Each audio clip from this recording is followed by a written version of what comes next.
Jesus didn't break the laws of physics. He revealed an older law, the law of spirit over matter. Night falls heavy upon the sea. The air is thick, trembling with the breath of a coming storm.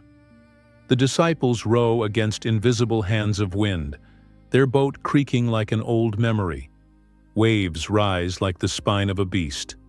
And somewhere in the darkness, a shape moves across the water. They think it's a ghost. It always begins that way. With fear, with the unknown wearing a face too bright for the mind to name. But this story isn't about water. It's about consciousness.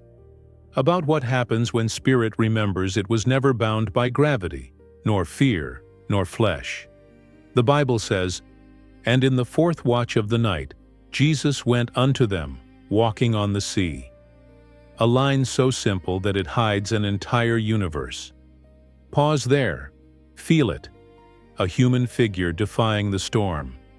The impossible made visible. The moment when the laws that hold everything together seem to loosen their grip. Not in rebellion, but in revelation. This isn't a spectacle. It's a mirror. The sea is the mind. The boat is the ego, fragile, fighting the tides of emotion, belief, and doubt. And the wind? That's every voice that whispers, "You can't." When Jesus walks upon the water, he isn't performing magic. He's demonstrating mastery. Not over nature, but over perception. Imagine the scene. Lightning fractures the horizon.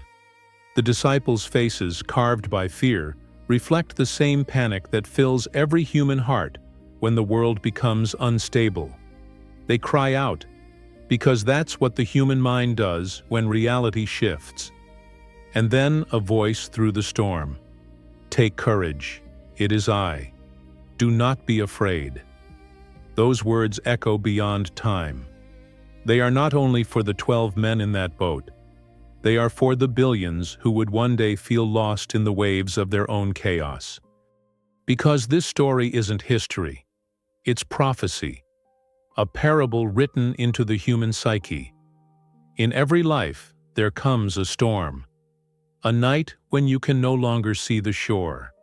When the familiar dissolves and your faith, whatever you call it, begins to tremble. That's when this story happens again. Walking on water is not about defying physics. It's about remembering who you are before fear taught you to sink. Jesus steps into the sea not to prove he's divine, but to awaken the divine memory within humanity. The part of you that recognizes you, too, are not bound by the storm. Look closer. In the ancient Hebrew symbolism, water is chaos, the untamed, the subconscious, the unknown. In the first pages of Genesis, God's Spirit moves over the waters, bringing form to formlessness. Now, here again, that same Spirit, embodied, walks upon it. It is creation completing a circle. The message whispers beneath the miracle.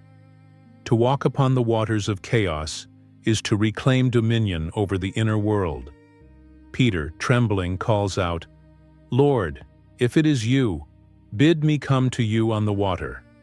And Jesus says one word, "Come." That word is still being spoken. It's the same invitation that echoes in meditation, in crisis, in silence. Come. Step beyond the known. Step where your logic says you shouldn't stand. Peter steps out of the boat. For a heartbeat he too walks, until his eyes fall from the light to the waves, and then he begins to sink. That moment, more than any miracle, holds the truth of the human journey. Faith and fear are not opposites. They are the same energy, pointed in different directions. Faith looks inward, fear looks outward, and whichever one you gaze upon, you become. Jesus reaches out, catches him, lifts him. The storm ceases. The sea becomes calm. The lesson isn't that he controlled the weather, but that stillness outside always mirrors stillness within. Can you feel it? This isn't a myth about a man defying gravity. It's a parable about consciousness transcending illusion. The physical laws remain, but their authority dissolves when awareness awakens. Because matter is not what it seems. Every atom, every wave, every breath is a dance of energy, guided by intention, molded by perception. When Jesus walks upon water, he's not rewriting the universe, he's remembering it. The camera, if we could imagine one, would pull back now. The sea stretching to infinity, the stars opening like eyes above. The man walking, radiant yet human, carrying the silence of eternity within his steps. And in that silence, the whisper again, "Do not be afraid. The world will always have waves, but the awakened one walks not on the sea, nor through it, but within it. He is the calm beneath the surface, the place where storm and peace become one." That is the mystery. Not that a man walked on water, but that water remembered it was never separate from the man. And maybe that's the oldest law of all. Spirit doesn't oppose matter. It animates it. It dreams through it. It walks upon it. The miracle was never meant to prove anything. It was meant to awaken something in you. The waves you face, the chaos you feel, the nights when your mind trembles. They are your sea. And within them, there's a voice still saying, "Come, step out," not because you're fearless, but because love calls louder than fear. The night has quieted. The waves still move, but slower now, as if they too are listening. The disciples are in awe, but what they witness is not a display of supernatural power. It is a revelation of natural law, the forgotten kind, the one that lives beneath the fabric of reality. The ancients understood something we no longer see, that the outer world mirrors the inner. Water reflects the mind. Storms reflect fear. Calm reflects awareness. And when the master walks upon the water, he is not conquering nature. He is harmonizing with it. He becomes the vibration of stillness in the midst of chaos. The storm does not stop for him. It stops through him. Every tradition whispers this same secret in different tongues. Buddha crosses a river, and the current becomes light. Krishna dances upon the serpent of the waters, subduing the chaos of illusion. Moses parts the Red Sea, not by force, but by the wind of divine breath. All these stories echo one truth. When consciousness awakens, the elements obey, because they are not separate from it. To walk on water is to walk above the mind, to rise beyond the tides of thought and emotion, into the realm of pure being. It is not arrogance, it is remembrance. Think of the sea as your inner world. Waves of anxiety, storms of doubt, whirlpools of regret. Your mind rows endlessly, searching for control. But there comes a moment when rowing is no longer enough. When the only way forward is to stand, to trust, to step. That is the hidden invitation of this miracle. A call to stop fighting your own waters and start walking upon them. When you look deeper, you see the divine geometry of the act. Water, the most fluid element, represents emotion. Ever-changing, shapeless, mirroring everything. Spirit, when awake, becomes so still that emotion no longer pulls it under. It does not resist the current. It transcends it. Like oil upon the surface, spirit floats above the turbulence of the psyche. Jesus becomes the archetype of consciousness walking above the emotional storm, not escaping it, not denying it, but transforming its energy through awareness. That is why he says, "Do not be afraid." Fear is the gravity of the soul. It pulls awareness back into matter. Love is levity.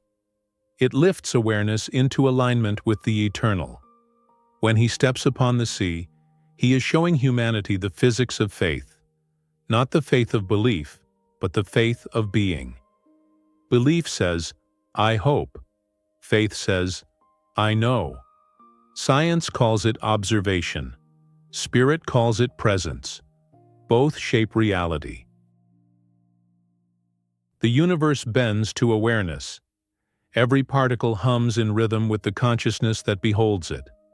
So when Jesus perceives only peace, the sea cannot help but obey. It is not that he overrides the laws of nature. He reveals that the laws of nature flow from the laws of consciousness. And that is the secret that terrifies and liberates.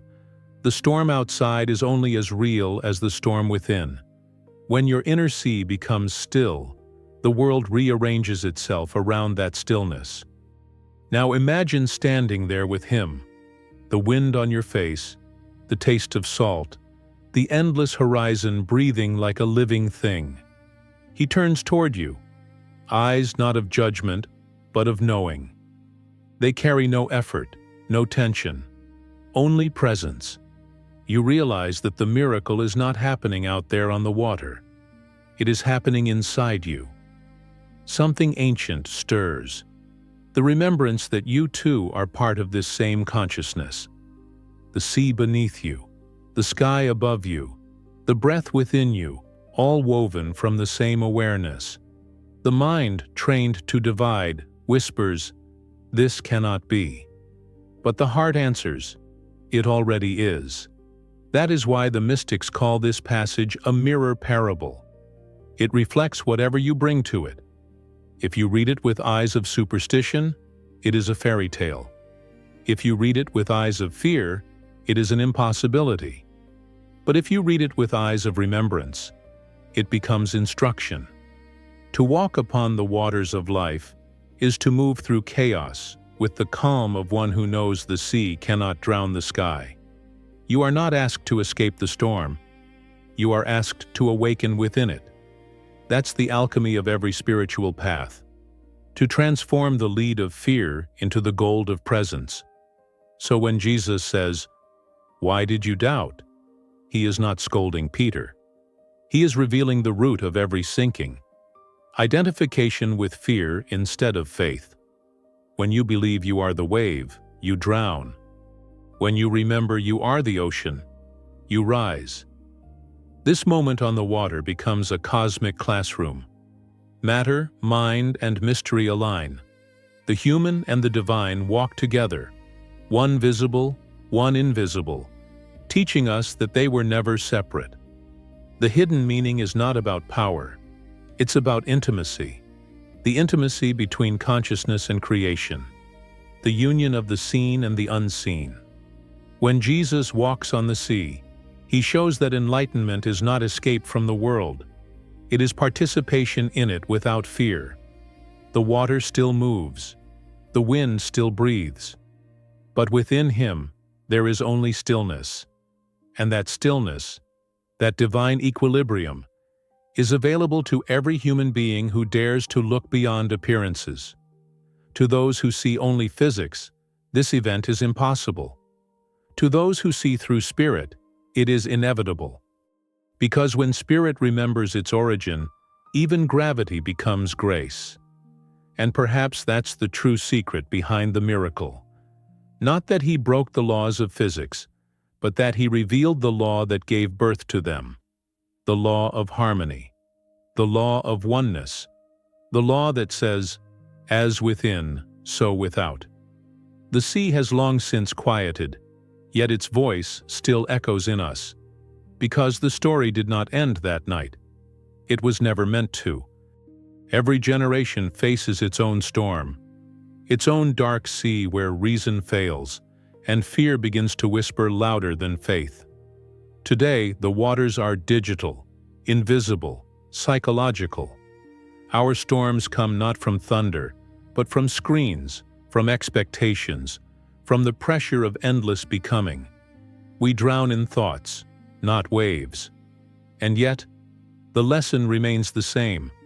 To walk upon the water is to live from the center, not the surface.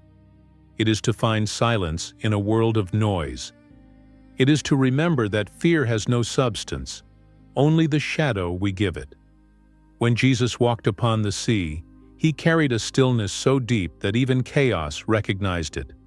That stillness is not gone. It waits within every human heart, beneath the turbulence of emotion, beneath the noise of the mind. Listen. You can hear it in the spaces between thoughts, in the breath you forget to notice. That's where the miracle still happens. Walking on water is not a supernatural act. It's the most natural one of all, once you remember what you are. But modern life trains us to stay in the boat, to row harder, to analyze the waves, to measure every motion until the mystery disappears. We cling to logic as if it were a lifeline. And yet logic can only describe the storm, not still it. Science explains how water moves. Spirit reveals why it calms. You see, the true miracle is not defying the storm, it's dissolving the illusion that you are separate from it.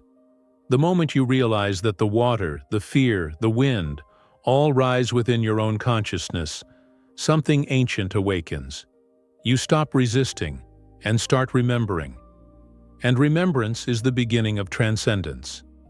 The disciples' boat still drifts within each of us.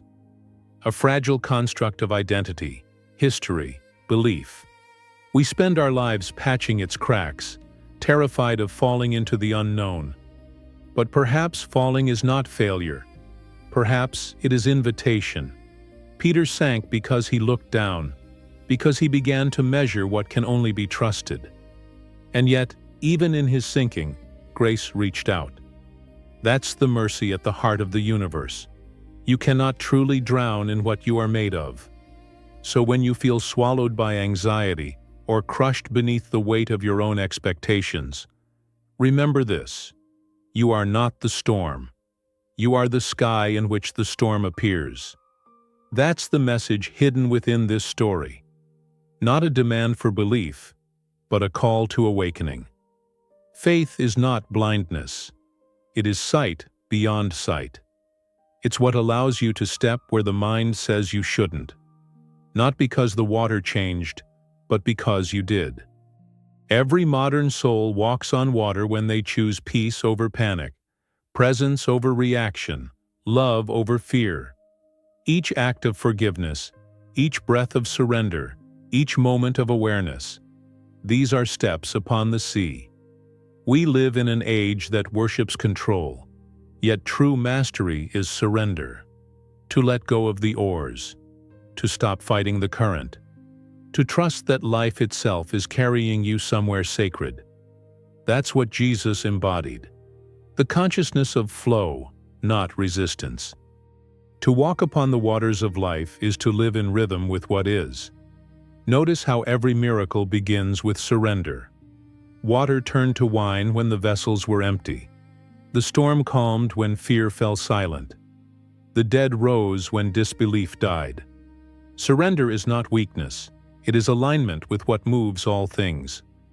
So how does this apply to you?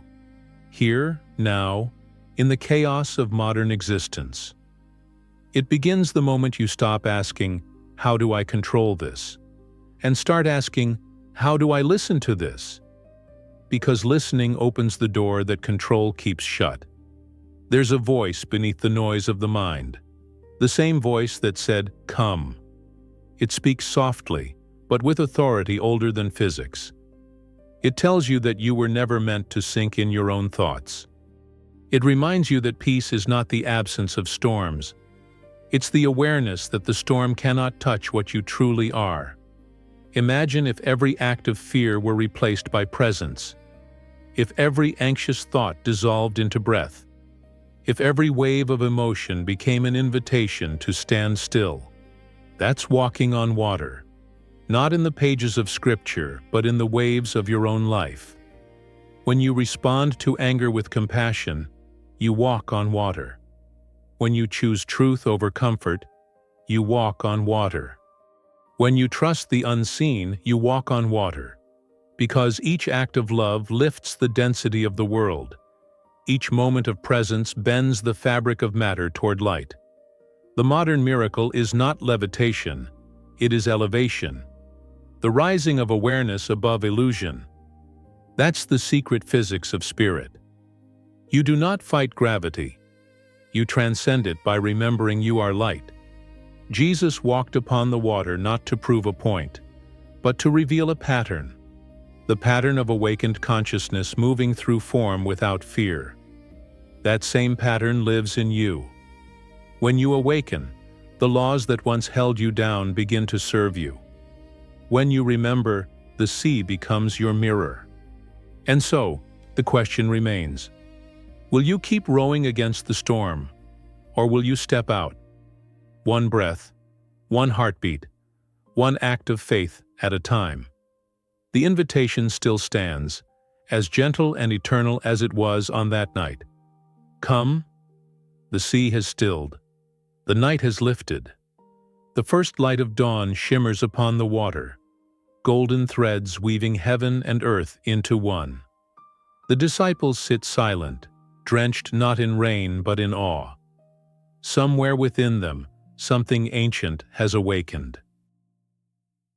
Because what they witnessed was not the suspension of physics, it was the unveiling of truth, a truth that every soul carries but few remember. The physical world is not the boundary of reality, it is the echo of it. When Jesus walked upon the water, he was not escaping the world. He was revealing its transparency. He was showing that matter is not a prison but a portal. He did not say, "Look what I can do." He said, through silence and step, "Look what you are." The surface of the water became a mirror of human potential, the moment when spirit remembers its place in creation. Every drop reflected the law he came to teach. You are in the world, but not of it. That law does not abolish the physical. It illuminates it. It reveals that the world you touch is woven of consciousness itself, the same awareness that animates your breath, your thoughts, your very being.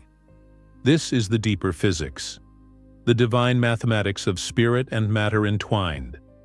Gravity holds bodies to the earth. Love holds existence together. And when love awakens fully, even the laws of gravity yield to its grace. Imagine the scene one last time. The wind has died. The sea is glass. Jesus stands upon it, calm, luminous, as if the horizon itself had taken form.